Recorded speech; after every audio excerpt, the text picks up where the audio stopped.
submission from mount, the key lock.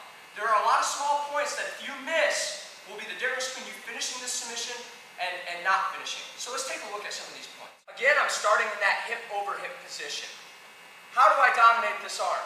We're going to take a look at a very basic setup. You know, the setup has varying amounts of success, but the setup is really unimportant. What I'm looking at is finishing this move.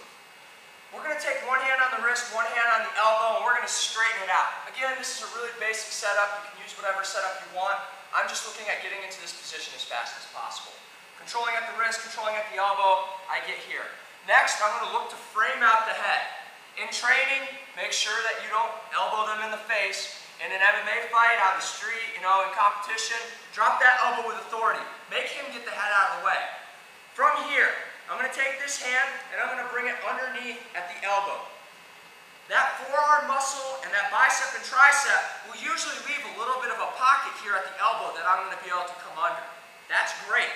But if I can't get here because he's really pushing down heavy with that elbow, it's okay to come at the wrist, get control, and then pull my forearm into place. Now here is the difference between success and failure. If you get to this position, regardless of whether your head's down, it's up, and you start to lift, you get a guy with flexible shoulders, man, he can take this elbow all the way to the floor. I've seen this, and I've seen it all the way up and over, and I've done it to people, and I'm like, what the hell is going on? Why can't I submit this guy? And I've seen coaches on the sidelines, and their coaching consists of, rip it off, rip it off. Guys, calm down. It's not about ripping off the arm. You're not isolating the shoulder. That's why you're not having any success.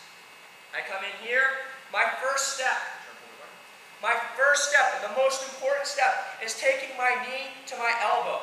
My elbow to my knee. I'm going to bring it down here. From here, my head is down, and I'm going to drag my elbow up my thigh to my hip very slowly. If you do this with the same intensity that you've been trying to rip their arm off with before, you're going to blow his shoulder up. You're not going to be able to train anymore. So I need you to do this very slowly.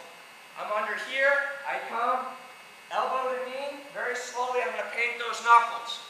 I haven't met anybody yet, even those guys with really flexible shoulders, that I can get my elbow all the way up to my hip. If you can get your elbow to your hip, you're going to finish the submission. Now, just so you can understand how powerful this is, you give it the 4-finger test. The 4-finger test is I come in here. I get 4 fingers. I put 2 on the wrist, and I take 2 underneath the elbow. I lift here. Look, man, his hips starts getting a little bit of discomfort, but look how high up I get that elbow. Now, with 4 fingers, I want you to take that elbow, and I want you to move it all the way back to the hip and lift. One more time from this end. I come in here, again, 4 fingers. 2 on the wrist, 2 on the elbow, I lift. I move it down here and I lift. Yeah, his hips don't even want to come up. You may not believe it, guys, but just give it a try. Trust me. Let's look at the key lock from a different angle. I'm in that hip over hip position. Bam. Elbow, wrist, straighten it out, drop that elbow. Hand underneath the elbow, good control. Head down. Knee to, elbow to knee, nice and easy, slide up. Very important that we take that slack out of the shoulder.